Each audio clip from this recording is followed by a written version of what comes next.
Conjunction when గురించి తెలుసుకోబోతున్నాం. ఈ వీడియో గనక మీకు నచ్చినట్లయితే లైక్ చేయండి, షేర్ చేసుకోండి. మీరు గనక మన నిహాలి స్పోకెన్ ఇంగ్లీష్ ని మొదటిసారి చూస్తూ ఉన్నట్లయితే తప్పకుండా సబ్స్క్రైబ్ చేసుకోండి. వెన్ వెన్ అంటే ఎప్పుడు అని అర్థం. వెన్ను ఎలాంటి సందర్భాలలో ఉపయోగిస్తాము అంటే మనం మాట్లాడే మాటల సందర్భాలలో, వచ్చినప్పుడు, ఉన్నప్పుడు, అయినప్పుడు, ఇలా చెప్పే సందర్భాలలో మనం వెన్ను ఉపయోగిస్తాము. ఎగ్జాంపుల్ తీసుకున్నట్లయితే I loved English when I was at school. నేను స్కూల్లో ఉన్నప్పుడు ఇంగ్లీషును ప్రేమించాను. Call me when it has finished. అది పూర్తయినప్పుడు కాల్ చేయుము. When she pressed the button the lift stopped. ఆమె బటన్ నొక్కినప్పుడు లిఫ్ట్ ఆగిపోయింది.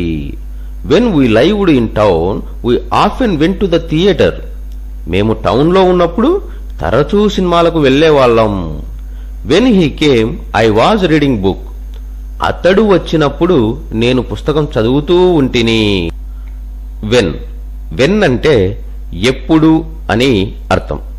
వెన్ను ఎలాంటి సందర్భాలలో ఉపయోగిస్తాము అంటే మనం మాట్లాడే మాటల సందర్భాలలో, వచ్చినప్పుడు, ఉన్నప్పుడు, అయినప్పుడు, ఇలా చెప్పే సందర్భాలలో మనం వెన్ను ఉపయోగిస్తాము. ఎగ్జాంపుల్ తీసుకున్నట్లయితే I loved English when I was at school. నేను స్కూల్లో ఉన్నప్పుడు ఇంగ్లీషును ప్రేమించాను. Call me when it has finished. అది పూర్తయినప్పుడు కాల్ చేయుము. When she pressed the button the lift stopped. ఆమె బటన్ నొక్కినప్పుడు లిఫ్ట్ ఆగిపోయింది. When we lived in town we often went to the theatre. మేము టౌన్లో ఉన్నప్పుడు తరచూ సినిమాలకు వెళ్లేవాళ్లం. When he came I was reading book. అతడు వచ్చినప్పుడు నేను పుస్తకం చదువుతూ ఉంటిని.